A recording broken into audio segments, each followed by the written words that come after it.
में अलकायदा से ताल्लुक रखने वाले मुश्तबा अफराद के गिरफ्तारी के मामले में रियासत के नायब वजीर आला केशव प्रसाद मौर्य ने योगी हुकूमत का पुरजोर दिफा किया है।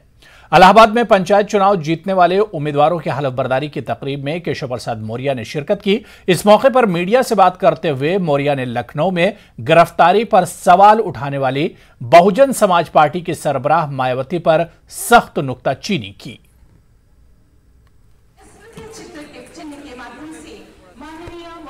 कार्रवाई एटीएस कर रही है और मायावती जी उसको चुनावी चश्मे से ना देखें, अखिलेश जी उसको चुनावी चश्मे से ना देखें।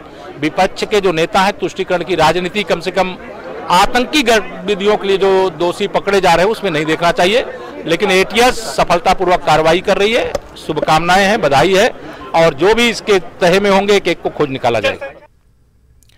यूपी हुकूमत की आबादी से मुतालिक नई पॉलिसी पर भले ही विश्व हिंदू परिषद ने अपने एतराजात जाहिर किए हों, ताहम साधु संतों की नुमाइंदा तंजीम अखिल भारतीय अखाड़ा परिषद ने योगी हुकूमत की नई आबादी पॉलिसी पर अपनी मुकम्मल हिमायत का ऐलान किया है।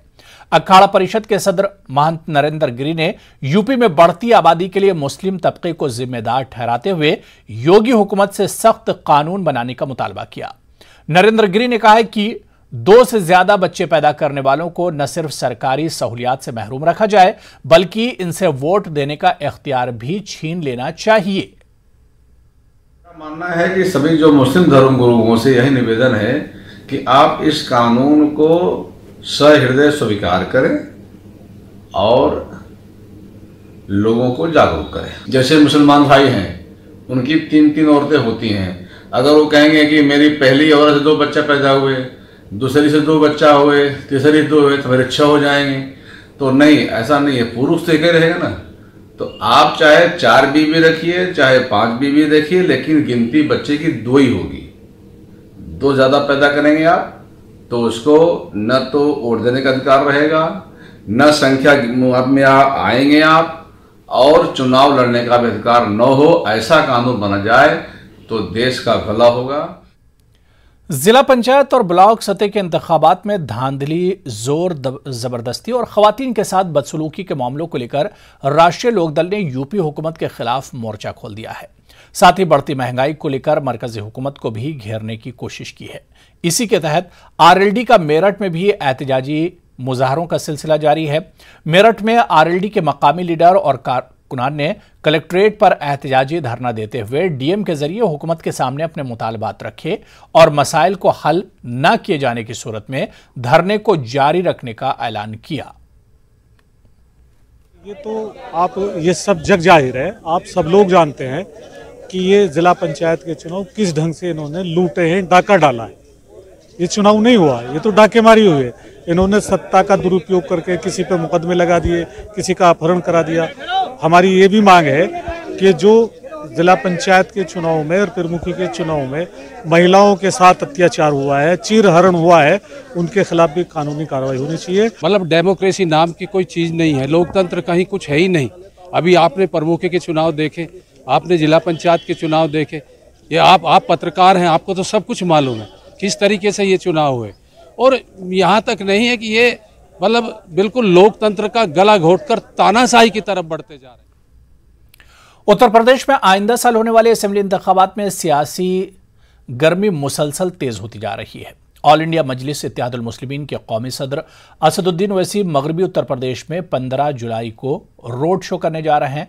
वो अपने दौरे की शुरुआत गाजियाबाद गेट से करेंगे और मुरादाबाद तक यह काफिला जाएगा। एमआईएम के तर्जुमान आदिल अलवी के मुताबिक पार्टी उत्तर प्रदेश के असेंबली इंतखाबात को लेकर बहुत संजीदा है। मशरिकी उत्तर प्रदेश में ओवैसी साहब का दौरा हो गया था, लेकिन मगरबी उत्तर प्रदेश के कारकुनान और अवाम की ख्वाहिश थी कि कौमी सदर यहां भी दौरा करें और इंतखाबात के लिए इन्हें हिदायत दें। साहब 15 तारीख को जो है गाजियाबाद यूपी गेट से एंट्री करेंगे, जो कि ईस्ट यूपी में 2-3 प्रोग्राम हो गया था और पश्चिम यूपी के जो हमारे कैडर थे उनका ये मुतालबा था कि वो लोग कि ओवैसी साहब का प्रोग्राम पश्चिम यूपी में भी लगनी चाहिए। तो उसी सिलसिले के ये दौरा है, कड़ी है।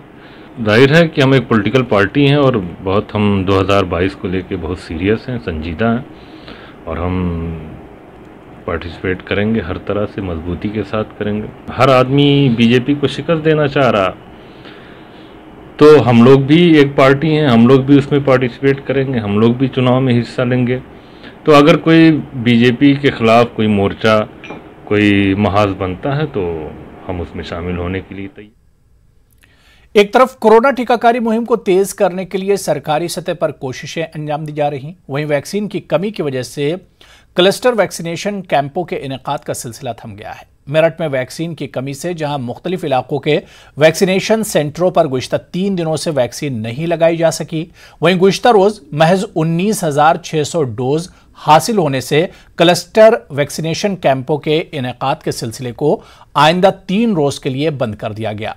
चीफ मेडिकल अफसर का कहना है कि अब जबकि वैक्सीनेशन बेदारी मुहिम का असर नजर आ रहा है और लोग बड़ी तादाद में वैक्सीन सेंटरों पर पहुंचकर वैक्सीन लगवा रहे हैं, ऐसे में वैक्सीन की कमी से टीकाकारी की रफ्तार धीमी हुई है।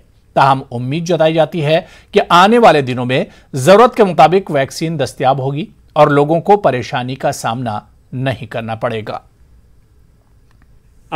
वैक्सीन की मेरे हिसाब से बहुत ज़्यादा कमी आने वाले दिनों में नहीं होगी।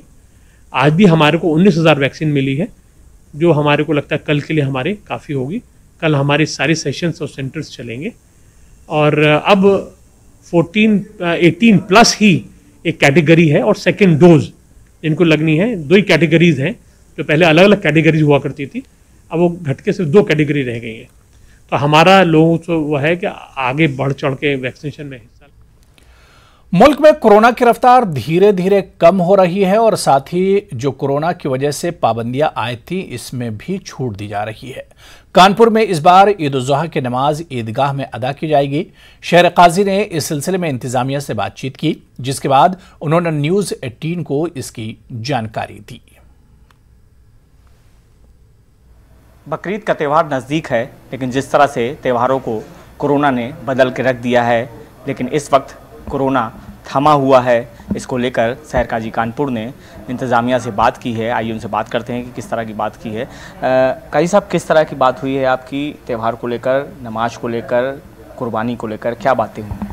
नमाज ईद उल अज़हा के सिलसिले में जो हमारी गुफ्तगू हुई है, सोशल डिस्टेंसिंग के साथ नमाज ईद उल अज़हा की ईदगाह में पढ़ सकते हैं, कोई हरज की बात नहीं। अब मिसाल के तौर पर सोशल डिस्टेंसिंग का मतलब ये है कि जैसे कि एक सब में 100 लोग पढ़ते हैं, अब 50 पढ़ेंगे, इसलिए पढ़ेंगे उसमें वहाँ निशानात लगाए जाएंगे, तरतीब बनाई जाएगी ताकि फासले बरकरार रहें, हुकूमत को या प्रशासन को उंगली उठाने का मौका फराहम ना हो। उस अंदाज से नमाज़ पढ़ी जाएगी, नमाज होगी इंशाअल्लाह ईद उल अज़हा में। कुर्बानी को लेकर क्या बातें हुई हैं, जानवरों के मसले पर क्या बातें?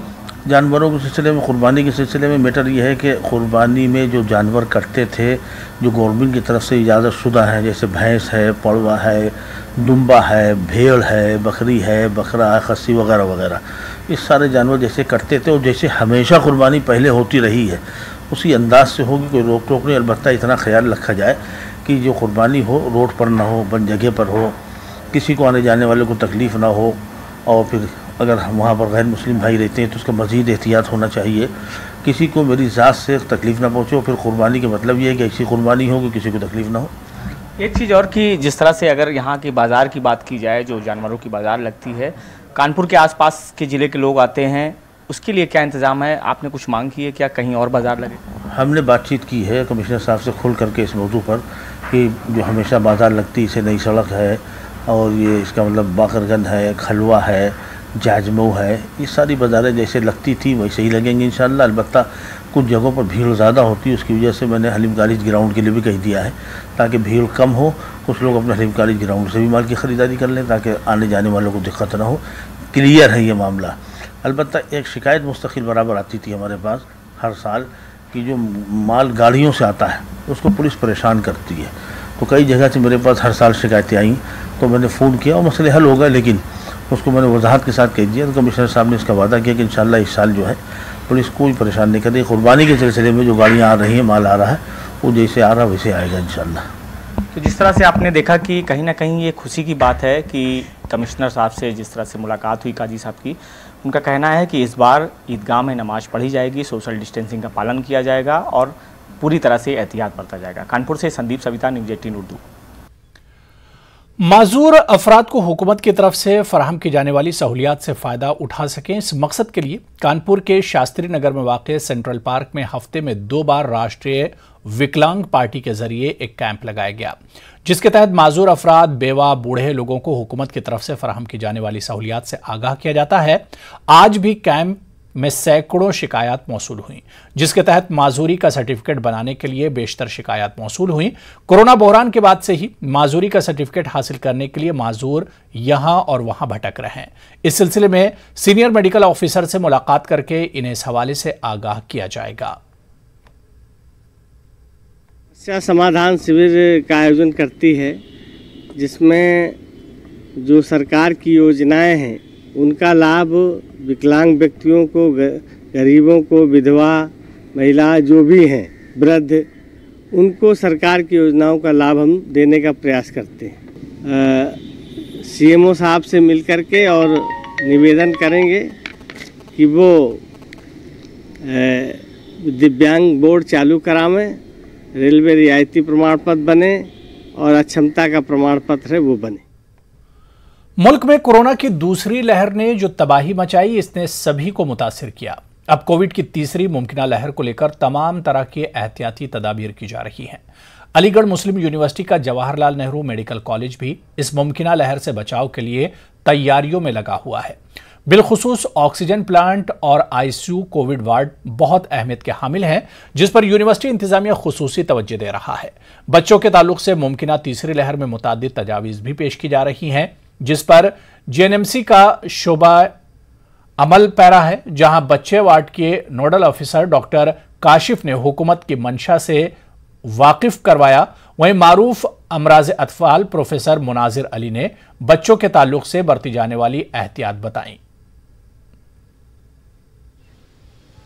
जिस तरह से थर्ड वेव की बात की जा रही है कि बच्चों में ज़्यादा रिस्क है हॉस्पिटलाइजेशन का और कॉम्प्लिकेशन होने का, इसको ध्यान में रखते हुए यूपी गवर्नमेंट ने एक पहल करी है कि सारे डिस्ट्रिक्ट्स में और जहां मेडिकल कॉलेजेस है वहां पर इनको हमें हिदायत दी गई है कि 100 बेड हमें तैयार करने हैं। 50 उसमें आइसोलेशन के हमारे बेड हैं और 50 आईसीयू के बेड हैं। उसी कार्यक्रम के अंतर्गत अलीगढ़ मुस्लिम यूनिवर्सिटी में जो जेएल मेडिकल कॉलेज है उसके लिए भी रिस्पॉन्सिबिलिटी हमारे ऊपर दी गई है, जिसको हमने स्वीकृत किया है। We are doing a homework in advance. Professor Tariq Mansoor साहब जो वाइस चांसलर हैं एएमयू के, खुद डॉक्टर हैं और जेएन मेडिकल कॉलेज के प्रिंसिपल भी रह चुके हैं, उनकी ख़ास हिदायत पे ये सारी चीज़ें थर्ड वेव के लिए तैयारी बहुत जोर शोर। बोर्ड का इजलास गाजियाबाद म्यूनिसिपल कॉरपोरेशन के हिंदी भवन में हुआ। सुबह से ही इस बोर्ड मीटिंग में बहुत सारी करारदादें मंजूर की गईं। इस दौरान हंगामा बरपा। इसी दौरान बीएसपी पार्टी के कारकुन भी अंबेडकर पार्क में तामीर होने वाली पार्किंग के खिलाफ नारे बुलंद कर रहे थे। म्यूनिसिपल बोर्ड के इजलास 2021-22 के लिए तजवीज़ पेश की गई। 1157 करोड़ का बजट मंजूर हो चुका है। इसे मुख्तलिफ कामों में इस्तेमाल किया जाएगा। इस बजट से मुतालिक बहुत सारे काउंसलर्स ने तजावीज़ दी। बहुत से काउंसलर ने भी अपना एतराज़ जताया।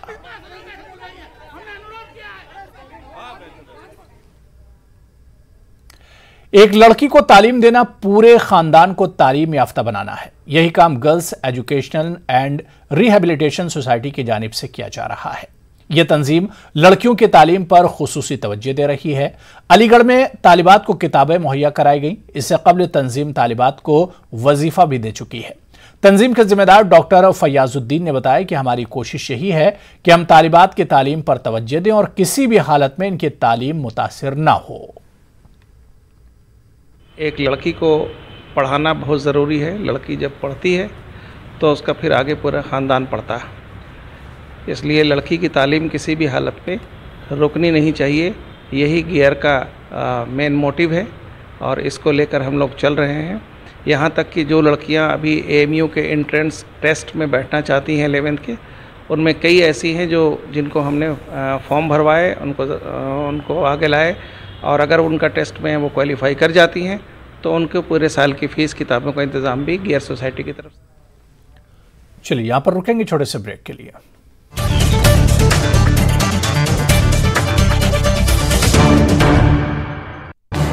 इस न्यूज़